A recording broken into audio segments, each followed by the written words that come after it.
Elevate blog. I'm here with Ruth Pringle today. Ruth, you're in Scotland, I think. Yeah, in central Scotland, in Perthshire. Uh-huh. And is that location important for your teaching, English teaching? Oh, I love that question. It is so important. When I started our language school, it was just, I picked Perthshire because of its beautiful landscapes. It's under-visited in terms of tourism, so it attracts a lot of quite posh, like it's full of posh luxury hotels, but there's very few people visiting it in terms of just on a more regular budget, exploring the landscape that it has. And then also lastly, friendliness. Perthshire recently got voted the friendliest region on earth. And that's really important for people who want to start conversations. And people remark on it. It's so funny. When I pick people up from the airport and we're driving, and then we can go the main road or we can go the scenic route through the hills, and that's following a one-way track. And then when we're driving and there's another car coming, we're like, no, after you, no, after you, cheery waves. So even before people arrive, they have a flavour of just how generous and big-hearted our community in Perthshire is. That's lovely. Because what you do is a bit different to other teachers in Elevate. You have language immersion holidays.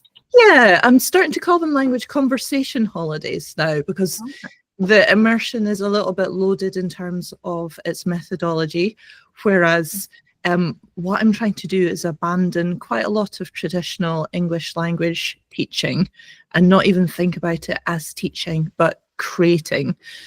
So it's a place where people can come to feel safe and to speak English. So I create the conversations. So that's with my friends, with peers in the community, with local businesses.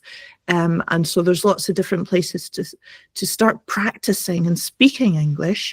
But the idea of immersion is really you're dropped into it and you're alone, and you have to cope. It's sink or swim. I prefer doing it like real world English coaching. So I'm there, I'm by your side. I am part of the conversation. You get plenty of talk time, but I'm there to sort of nudge the conversation into different subjects, or if you get stuck, help you find a word, or be a buffer, because when we're talking to the public, I mean, there's cities all over the world that, like New York is famous for it. If you try and stop somebody and ask a question in the street, they can be rude to you. So that's a bit too much immersion. People who are using their English as a second language feel a bit fragile sometimes about taking that risk. I make it safe. So I create a safe place for lots of conversation. That's nice. Okay. So people are coming to you for a week or? Yeah, or normally a week, sometimes 2 weeks. That's a good time frame for really this kind of I think of it as a bit of a treat, a bit of a retreat as well.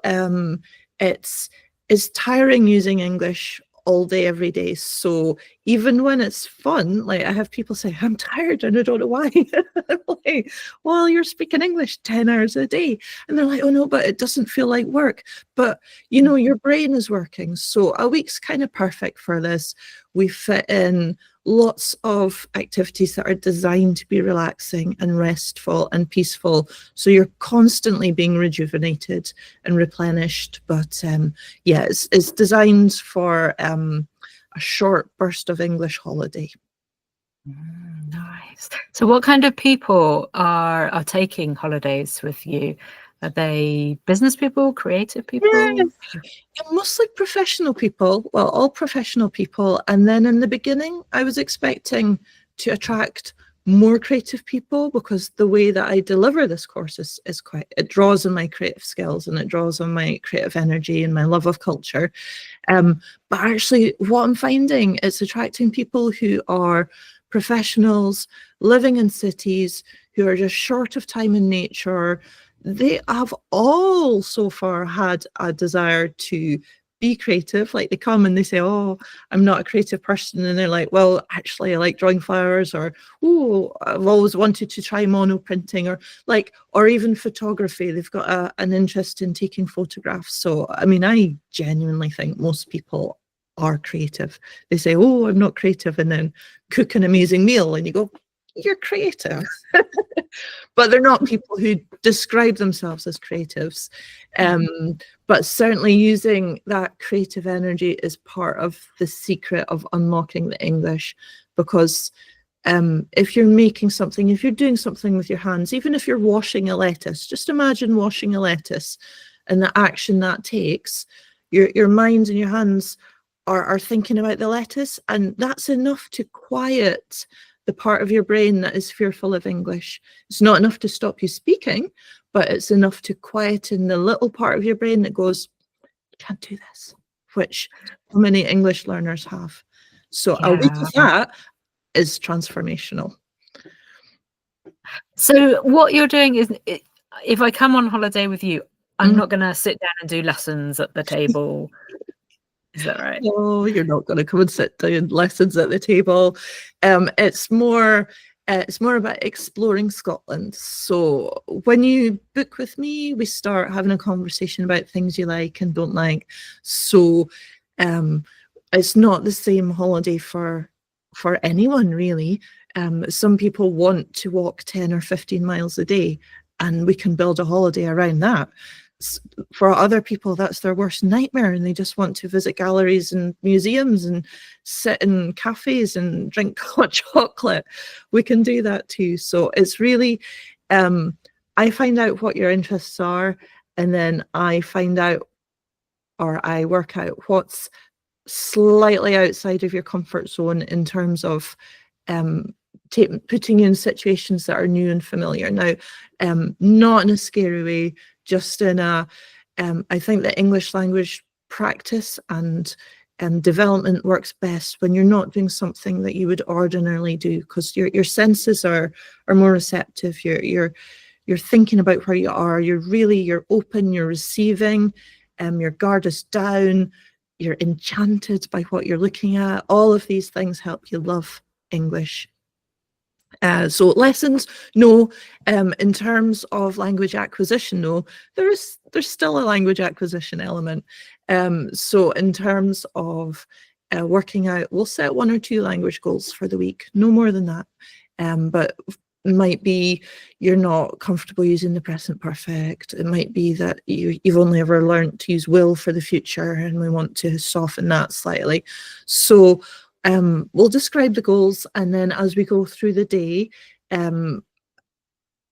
opportunities not in front of people, but maybe when we're together in the car or afterwards when we're having a meal, we'll look at the different ways of saying the things, the conversation. We'll review some of the new vocabulary. I do lots of sketches and drawings throughout the holiday as well, so we kind of keep a visual diary. And then that's where all the new vocabulary gets noted down. So there's definitely tangible elements of language acquisition and language progress, but the goal is really to re-engage and fall in love with your English and be a more confident speaker through the process. I can see that. That sounds great. So how do you have any examples of students who've worked with you? Any memorable moments with them? You know, this is such a small story, but I think it's proof of concept. So I do have quite a lot of returning guests, and it's not because I don't promise to fix everybody's English in 1 week. If anybody is promising that, be afraid. But I do get people to a place that they feel comfortable and they feel at home here. So we talked about being in Crieff in Perthshire, and it's a small town, and how even after a week, people start feeling like they belong here. They see people in the street that they've met at a workshop, or we've already had a conversation and wave at each other. And then that's just part of feeling like they belong.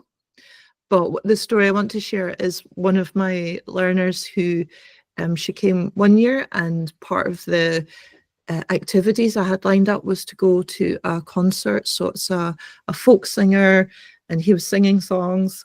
So, and songs about Scottish culture and history, and she loved it. But I didn't think too much more about it. It was part of the parcel of activities.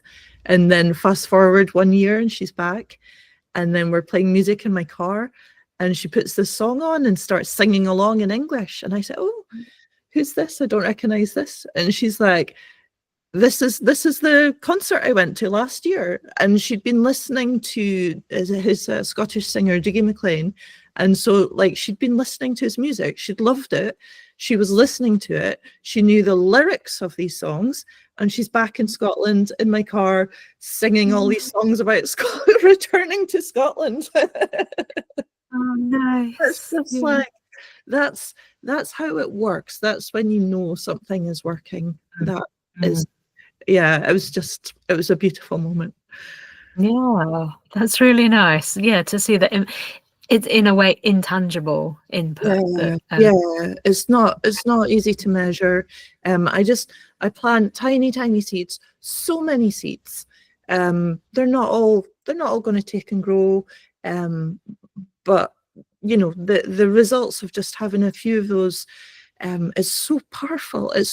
And for everyone it's different. For some people, like for her, it was music, and for someone else it might be recipes and cooking together, and just the repetition, because we eat meals together and we prepare them together. So I mean, even just that, you'll notice that so many of your professionals with their professional language have got no vocabulary for in a kitchen, no phrasal verbs for being in a kitchen. And you might say, well, why is that important? Because they need it to make presentations. But that language in a kitchen is absolutely applicable to socializing and to using English in informal situations. Like, you can present statistics, but you can't ask somebody to pass the salt.